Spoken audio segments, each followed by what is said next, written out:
ආයුබෝවන් සේවාපියස YouTube channel එකට සාදරයෙන් පිළිගන්නවා. අස්වැසුම පිළිබඳ විශේෂ නිවේදනයක් ඉදිරිපත් කරන්න තමයි මම මේ කෙටි වීඩියෝව ගේන්නේ.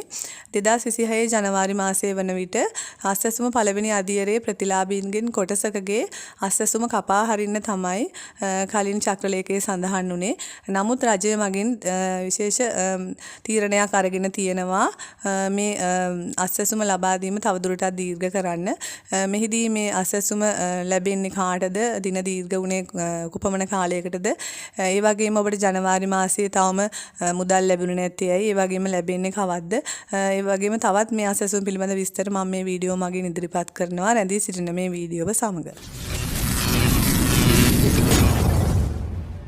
සමාජ සුබසාධක ප්‍රතිලාභ මණ්ඩලය මගින් ක්‍රියාත්මක කරන අස්වැසුම වැඩසටහන 2026 ජනවාරි මාසයේ සිට මෙහි පළවෙනි අදියරේ ප්‍රතිලාභීන් කොටසක් සඳහා අස්වැසුම කපා හැරීමට තමයි චක්‍රලේඛයේ සඳහන් වුණේ. නමුත් මෙහිදී රජය මගින් විශේෂ තීරණයක් අරගෙන තියෙනවා. අස්වැසුම පළමු අදියරේ ප්‍රතිලාභීන් සඳහා තවදුරටත් දින දීර්ඝ කරලා මේ ප්‍රතිලාභය ලබා දෙන්න. ඒ වගේම තමයි මේ වෙනකන් අස්වැසුම ප්‍රතිලාභීන්ට මුදල් ලැබිලා නැහැ. ඒකට හේතුව තමයි ඔබ දන්නවා මේ 2025 දෙසැම්බර් 31 දක්වා අස්වැසුම පළවෙනි අදියරේ ප්‍රතිලාභීන්ට ඔවුන්ගේ තොරතුරු යාවත්කාලින කිරීමට කාලය ලබා දුන්නා. ඉතින් මෙහිදී බොහෝ පිරිසක් ඔවුන්ගේ තොරතුරු යාවත්කාලින කරලා තියෙනවා. නමුත් තවත් දුරටත් මේ තොරතුරු ලබා නොදුන්න ඉන්නවා. ඉතින් ඔවුන්ට ඉදිරියේදී අස්වැසුම නැති වෙලා යනවා. ඒ වගේම තමයි මේ සියලු තොරතුරු සිස්ටම් එකට අප්ඩේට් කරන්න සිද්ධ වෙලා තිනවා. පද්ධතිය යාවත් කාලීන වෙනකන් මෙන්න මේ මුදල් ලබා දෙන්න බැරි වෙලා තියෙනවා. ඒක තමයි මේ වෙනකන් මේ ඔබට මුදල් නොලැබෙන්න හේතුව.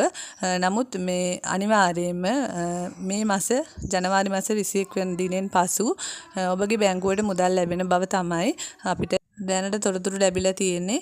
ඒ වගේම තමයි විශේෂයෙන්ම දැනුම් දෙන්න තියෙන්නේ අස්වැසුම පළවෙනි අදියරේ ප්‍රතිලාභීන් කොටසකගේ දීමනාව 2026 ජනවාරි මාසයේ අයින් වෙන්න තිබුණා.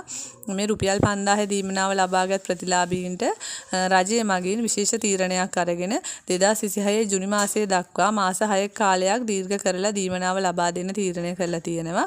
ඒ පිළිබඳ කැබිනට් අනුමැතිය ලබා ගැනීමට පාර්ලිමේන්තුවේ අද දින විශේෂ වාද විවාදයක් පැවැත්වෙනවා. ඉතින් මේ මගින් ඉදිරියට අස්වැසුම ක්‍රියාත්මක වෙන හැටි ඒ වගේම ප්‍රතිලාභය ලබා දෙන්නේ කොහොමද මේ සියලුම දේ ගැසට් එකක් මගින් ප්‍රකාශ වෙවි. ඉතින් ඒ සියලු තොරතුරුත් ඔබට ලබා දෙන්න මම බලාපොරොත්තු වෙන සිටිනවා. ඒ වගේම තමයි විශේෂයෙන් මතක් කරන්න ඕන ඔබට සුසුකම් තිබිලත් අස්වැසුම ලැබුණේ නැත්නම් ඔබ මෙන්න මේ තොරතුරු යාවත්කාලීන කරා නම් ඔබට පුළුවන් අස්වැසුම ලබා ගන්න. ඉදිරියේදී ඔබගේ නිවසට පැමිණිලා සමීක්ෂණ කණ්ඩායමක් මගින් සුසුකම් පරීක්ෂා කරලා අස්වැසුම ලබා දෙන්න තීරණය කරලා තියෙනවා.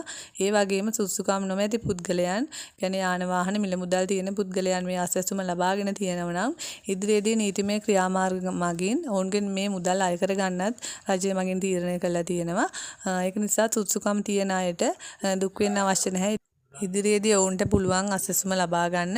ඒ වගේම තමයි විශේෂයෙන්ම මේ අස්වැසුම වැඩසටහන ක්‍රියාත්මක වෙන්නේ වැඩිහිටියන්ට සහ රෝගීන්ට ප්‍රතිලාභ ලබා දීමට.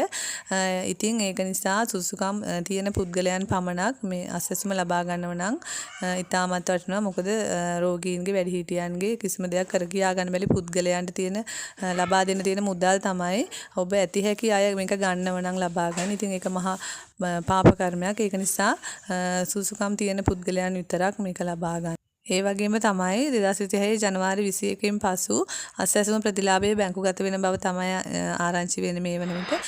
ඉතින් මේ වගේ තොරතුරු දැනගන්න මගේ channel එක subscribe කරන්න, like කරන්න, comment කරන්න, share කරන්න. ස්තුතියි. ආයුබෝවන්.